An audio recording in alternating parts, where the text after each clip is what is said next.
Good afternoon, or at least afternoon on the East Coast. This is John Firth with the first installment of Firth and Friends for 2025. And I'm here with my good friend Dale Daniels, our performance expert. And we're going to talk today about individual performance and what happens when you have a health scare, an illness, an accident, and so forth. And what the reason for this video or for this stream is because Dale and I have both had rocky beginnings to the new year with surgeries and in my case, some infections, and in Dale's case, knees. And we've had to figure out or rethink how we perform and how we get done what is ostensibly or admittedly quite a lot of work still at our ages, over 60. But I want to start with a quote. The quote is, "Success is not the key to happiness. The key to success is to be happy." You have to be happy. Now, what happens to happiness when you get sick? At least in my case, it tends to scroll down real quickly. My biggest concern when I get sick is the loss of intellectual power and the exhaustion that comes with it. Dale's a little bit different, and I'll let him start. So Dale, tell us a little bit about what happens when you get sick. I know you've had a very healthy childhood and young adulthood. So these health scares the last couple of months or years have been different for you. Let's put it that way. No, absolutely. It wasn't like I didn't get anything. I in my younger days, when I was doing way more traveling, I contracted things like dengue fever and West Nile. So those knocked me down for a few days, but never anything quite as protracted. So with those kinds of diseases, of course, there's impact, cognitive and energy. But what I experienced most recently was a complete knee replacement surgery, which knocked me out now for basically 8 weeks. I'm getting back into doing some work and whatnot now, but it let's say it detracts you from being able to be at your full bandwidth, delivering what your clients expect. Yeah. And it's interesting because I was just going to bring up the subject of clients. So we're both coaches. You call yourself a performance coach. I call myself more of an executive coach. But at the end of the day, I am about a performance and helping CEOs and business owners and senior executives achieve more than they otherwise normally would. And so that's always front of mind in my head. And I was out for about 8 weeks too. I had a very bad cold at the end of 2024, beginning of 2025. And then I contracted a very bad bacterial infection, so bad I had to go to the hospital, have 2 surgeries, and took a little bit of time off. I decided everybody was telling me just recover. Don't try to work too much. So I took that a little to heart the first time in my life, actually, that I was willing to just say I can do nothing and be comfortable with it. And I did work, but for about 3 or 4 weeks there, especially when I was in the hospital, it was very difficult for me to do anything. I was so mentally fatigued so quickly. And again, that's the scary part. Emotionally, I was able to deal with it fairly well. I've always felt that the emotional part of life, I've got somewhat under control, whether that's a good or a bad thing. Psychologically, I knew what was going on, so I was able to come to terms with that. It was the fact that my brain wasn't functioning and my energy was gone. And that was freaking me out. But I had friends who were telling me, that's okay, recover.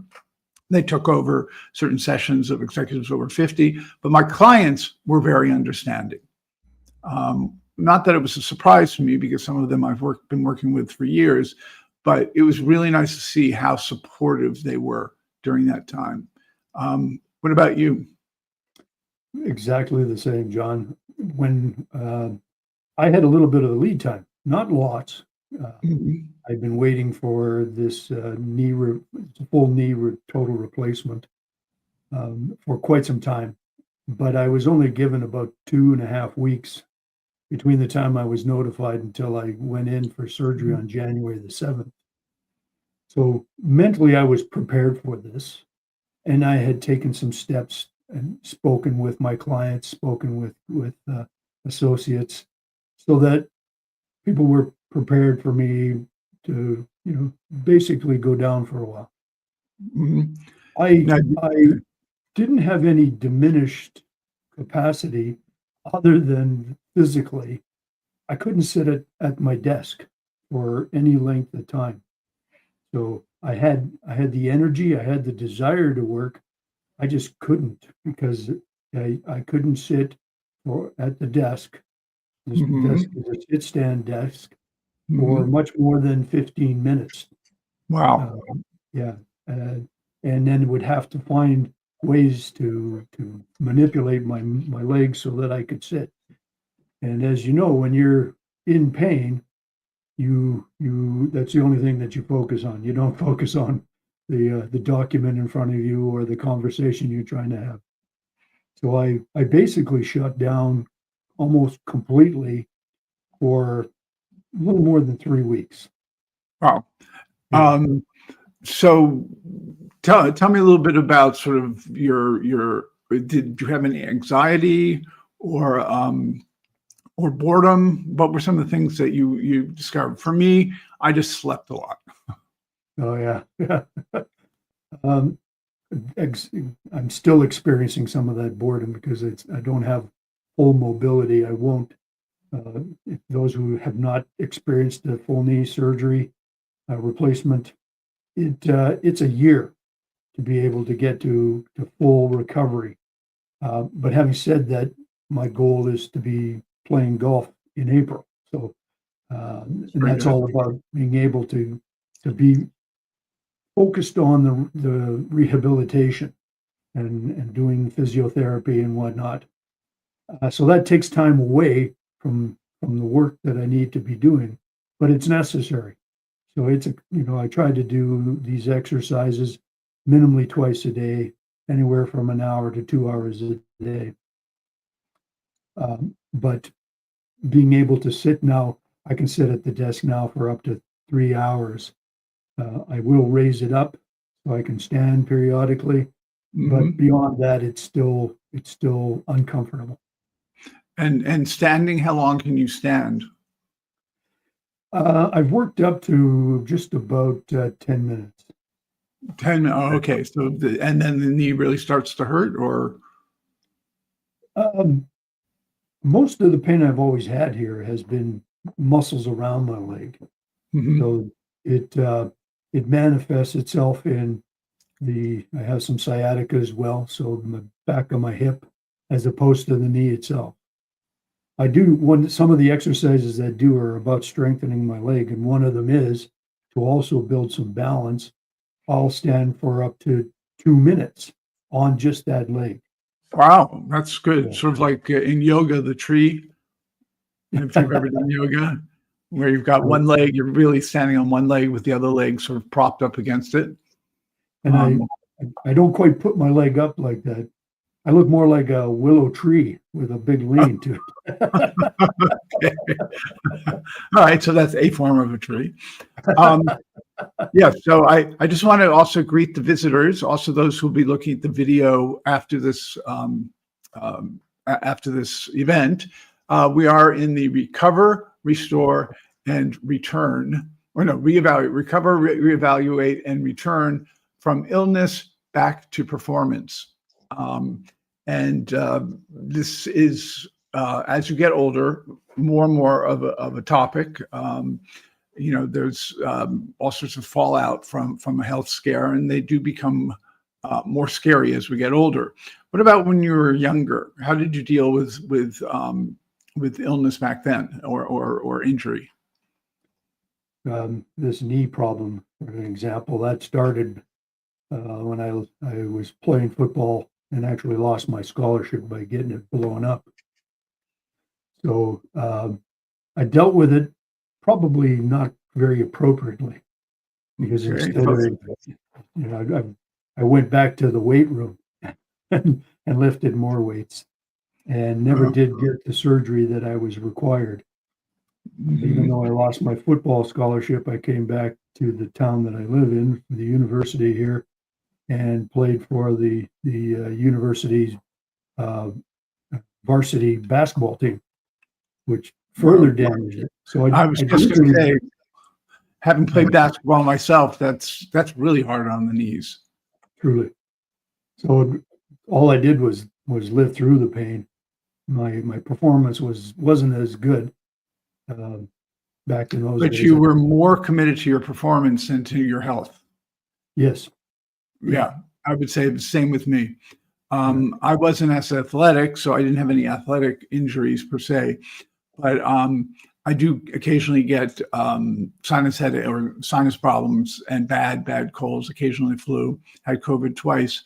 And, I was definitely more resilient health-wise. I was also so committed to performance and my career that the minute I got sick, I wouldn't, I could feel myself getting sick. I wouldn't stop showing up. And that wasn't good either because, in an office situation, these things tend to circle around really quickly. So I probably made some people sick. Likewise, I think they made me sick. And it was always after a period of intense work. So the Christmas holidays, inevitably, my body would relax and allow myself to get sick. And then I would try to get through it as fast as possible. Start it late, only admit to myself that I maybe should sleep and maybe take some aspirin or something in the second or third day of feeling terrible, and then be up and out as fast as possible. It was like I was afraid of being laying low too long. It was like being constant action. It was like you. It was the response was not necessarily appropriate for my health. In fact, my doctor, once I remember sitting in with my doctor way back when 25 years ago, with my cell phone glued to my ear, trying to resolve an issue and not willing to put it down while the doctor was there. And finally it was over. And he said, that's not good for your health. You cannot be running around with a cell phone attached to your ear. And he was right. I didn't want to hear it 25 years ago. But I saw the same doctor 2 days ago as a result of the infection for a final checkup. And he had a skiing accident. He's 61, and he looked terrible. So I was surprised that he's always been very fit. He runs and so forth. He couldn't shake my hand. Because his hand had gotten really screwed up. He had a slash over his eye.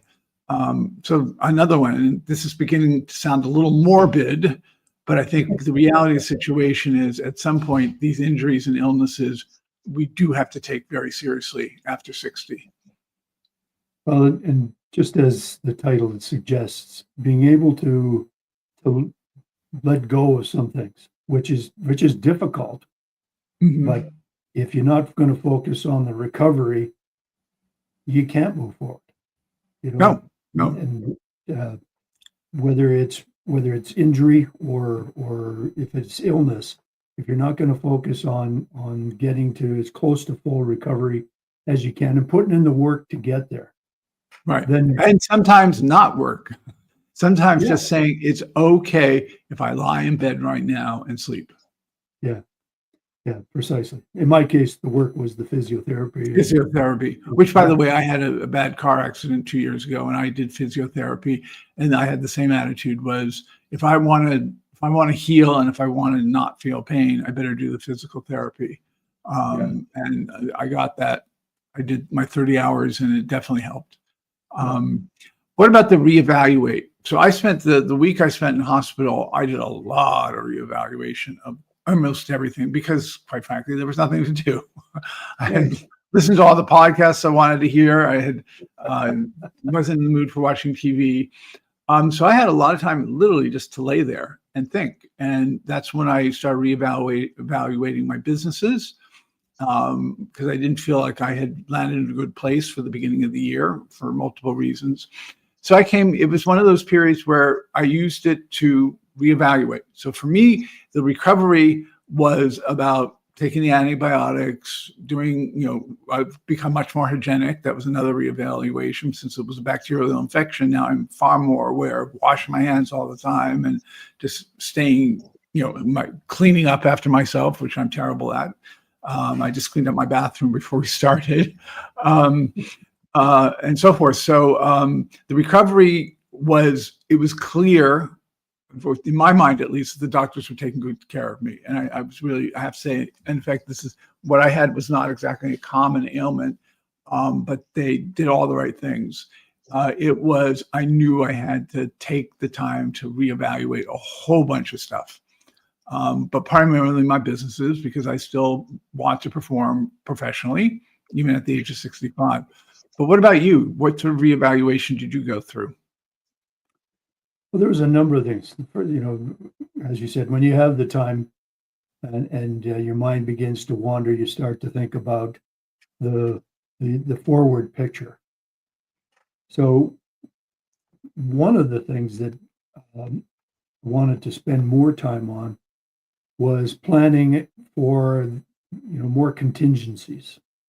So Mhm. just like this, what else can be done in the event that I get knocked down for whatever other reasons that maybe in the future that doesn't impact my clients, doesn't impact the business.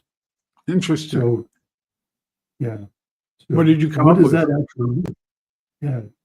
So I have several different lines of business, if you will. One is, Yeah. this concept of executive performance coaching. So I make the differentiation because I don't often get called in for people who are doing great jobs. Right. Yeah.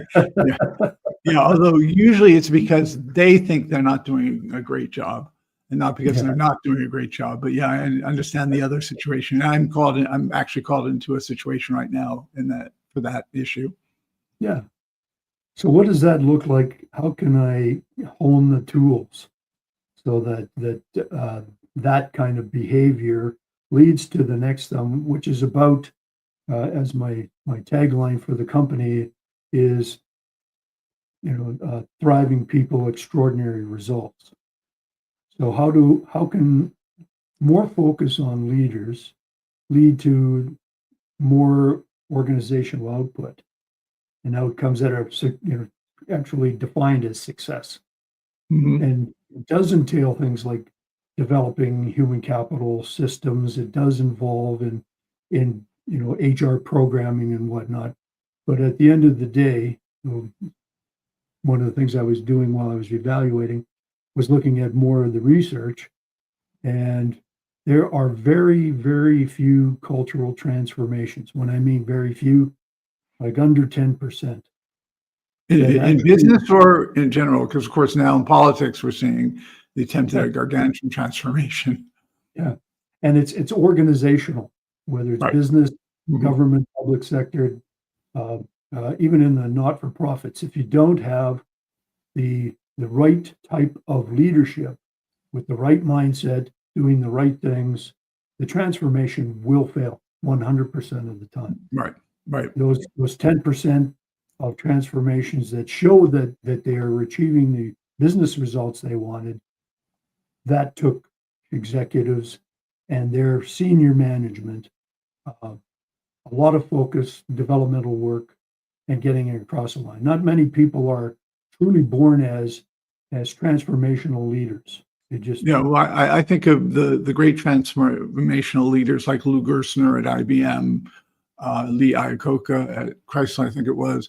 yeah, Um, and to come back to the health topic, one thing I think one of the first things you notice is a high degree of health, meaning energy, confidence, um, a certain fearlessness, and the mhm, ability to trust them and their teams to achieve the results.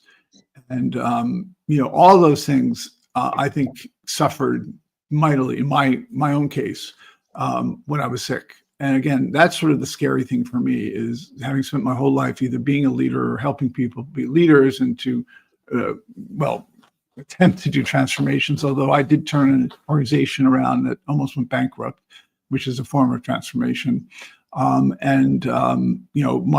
on the individual side, helping the leaders transform themselves and thereby transform how they do business. It's a slightly different approach than the corporate wide, which I had also done, change management. It's more work in terms of it's longer work with a person, but it tends to be more successful in my experience. is if you're working with the leader himself or herself, once they get it, you begin to see the organization getting it. And it's really, I prefer that approach. But for myself, it's when I see no energy, and leads to, oh, this is it.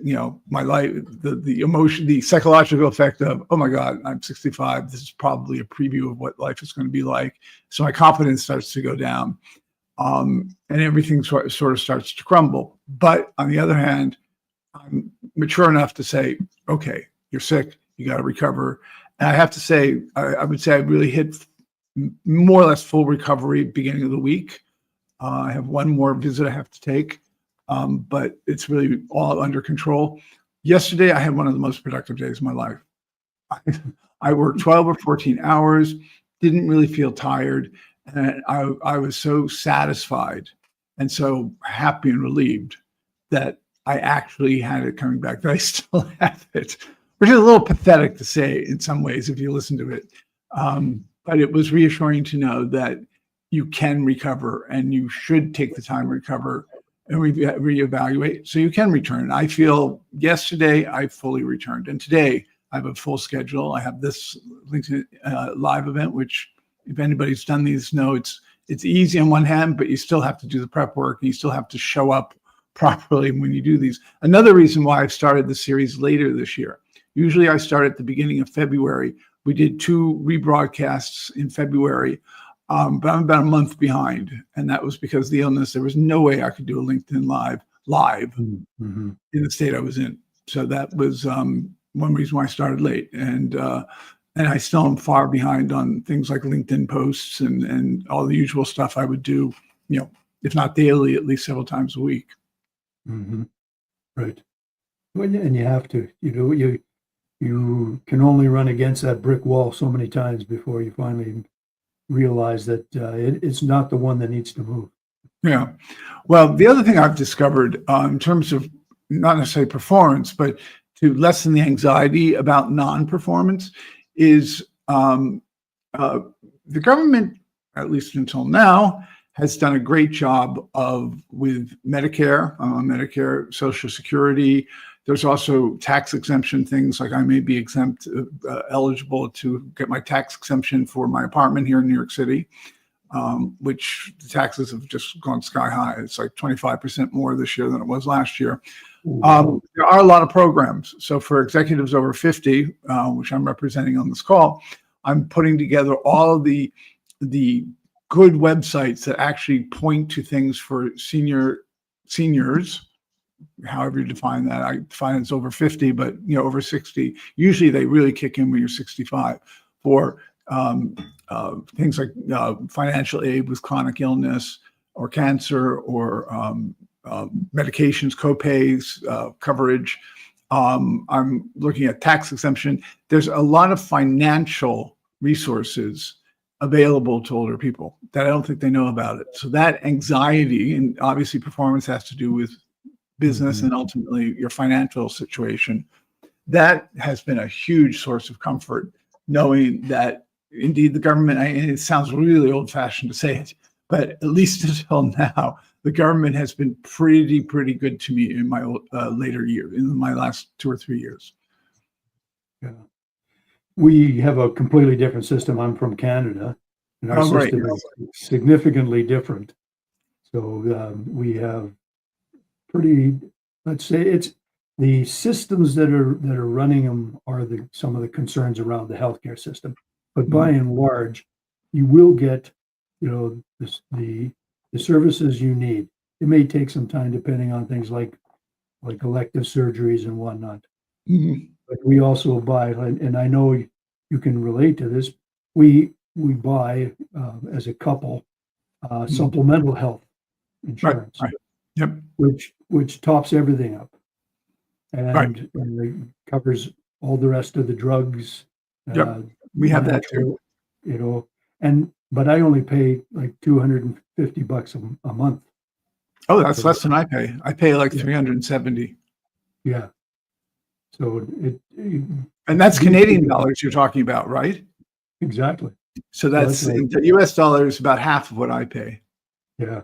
Yeah, exactly. So there's some of those benefits, but um, you have to do the research. So that comes to that, do the reevaluation. What is it that you're planning to do? If you don't know the direction you're going to go, okay, then you're Mhm. never going to get to an ideal state. It's Right. like Alice in Wonderland, when she comes across the Cheshire Cat. Yeah. Right. So, yeah, so help me. I don't know, where do I need to go? And the cat asks, well, where do you want to go?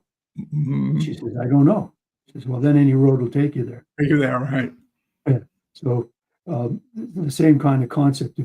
While you're as an individual doing your reevaluate, you've done your recovery, you're reevaluating, making a decision as to where you're wanting to go, build I call it all the other infrastructures, as we were just talking, whether it's, the additional health care, or, in my case, uh, changing my leadership model for the Mhm. organization as well.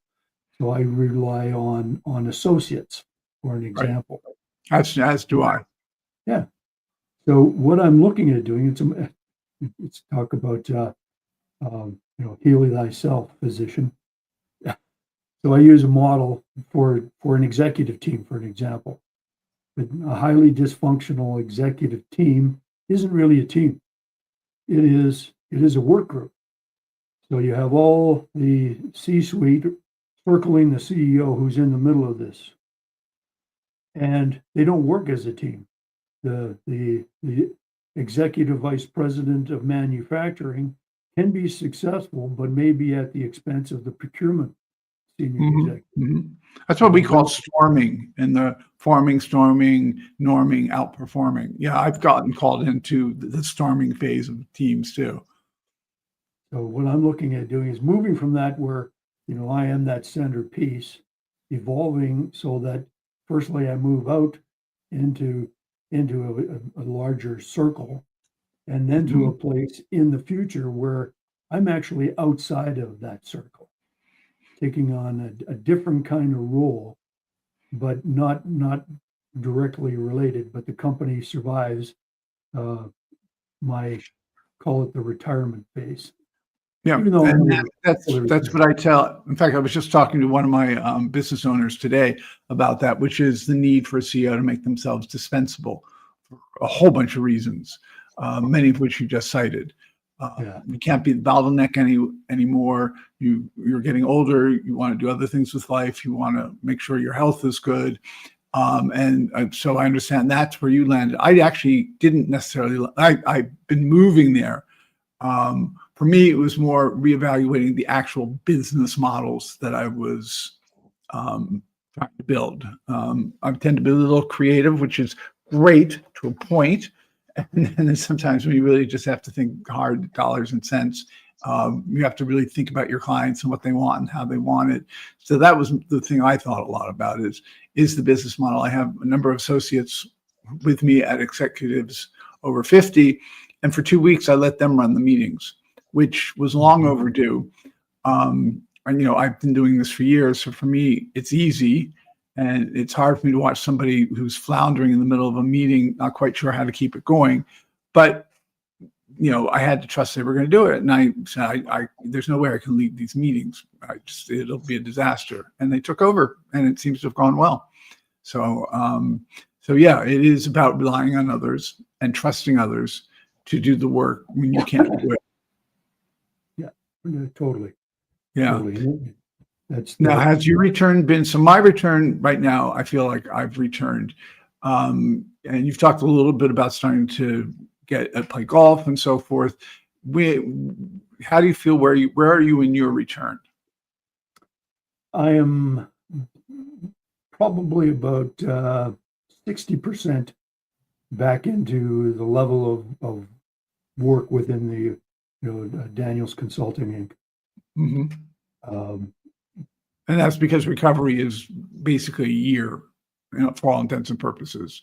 yeah, as I said, if I'm taking 2 hours or not even an hour out of the day to do physio, and having to walk away, that's it's another time away from the desk. So I'd estimate that I'm not I'm maybe 40% that I Okay. need to find a way to get back into it. Mhm. Any further ideas about how you're going to increase that before the year is up? I mean, you're going to start golfing. You're obviously going to still push yourself a little bit physically, it sounds like. Which, Yeah. by the way, I learned in my recovery is there were times when I actually did work out, even though I didn't feel like it. And it sometimes it made me tired, but for the most part, it was the right thing to do. The thing about this particular knee surgery that I had, there's two different types. One that they use predominantly bone cement. The one that Right. I have is predominantly um, Titanium. well, there's intrusion of the Mhm. prosthesis right into my bones. Bone, right. And the way that it adheres is by the bone grows into the prosthesis and adheres. So Right. it's not coming out when it is. So I have to be cognizant that that takes time. Right. So how long will be determined by the physiotherapist, and I go to see my surgeon again, and they will tell me when can I go to that next level, where I'm walking today only with my cane. Uh, when I go outside of the condo, if I'm Mhm. inside of my condo, it is more of a hindrance. So I Yeah, I believe it. I believe it. so I will find sort of what's the next timeline the next time I speak with the surgeon and the physiotherapist, which is both next week, I think. Um, Good. Yeah. Well, as I said yesterday, I feel like I fully returned. I mean, I'm still seeing the doctor tomorrow for a final test, and or final look at. And so I suppose anything could still go wrong, but I doubt it. So I'm happy. I feel like I made some of the right choices, and I think the main bridge I crossed was putting health first when I have to. Right. Not that I'm particularly unhealthy. It's just there are times when the performance, the need to achieve, the need to continue making money, a need to be relevant will come forward. And maybe I'll work a late night, which is not always healthy, but I still have that tendency to want to achieve and want to perform. But the whole thing now, as soon as something bad comes up, whatever it may be, that becomes a priority. And I think that's really what I've taken away from this. I don't know. What about yourself? What's your key takeaway? Yeah, that's um, I'm 64. A year younger than me. It's a realization that I can't do what I was doing when I was working for the big firms.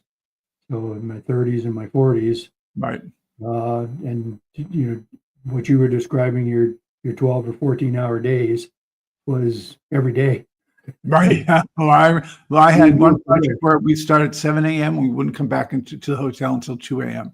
I mean, that is physically impossible for me right now. Yeah, exactly. So it's I guess we are only human. And Yeah, I know. Isn't that kind of strange? Yeah. Yeah, no, our Superman days are over. And I think that's I just did a video about how when you leave corporate life, you become an entrepreneur because it's the only way you can think about your life. And entrepreneurs means there's uncertainty, you have to be creative and so forth. But I think above all, entrepreneurs learn very quickly that it is about human beings because that's really how they survive is they make connections, they can connect with people very quickly. Whereas corporate types don't always, that's not necessarily given because of Yeah. some of the structures that are in place. So I think part of growing older is also accepting our humanity and celebrating it, and not just letting it get us down when we're sick, but also celebrating the fact that we understand it's all about people at the end of the day. Everything in the world is about the people, and working with them, helping them, being there for them and ourselves. And where we are in our particular career trajectories is at a place where we've earned our stripes.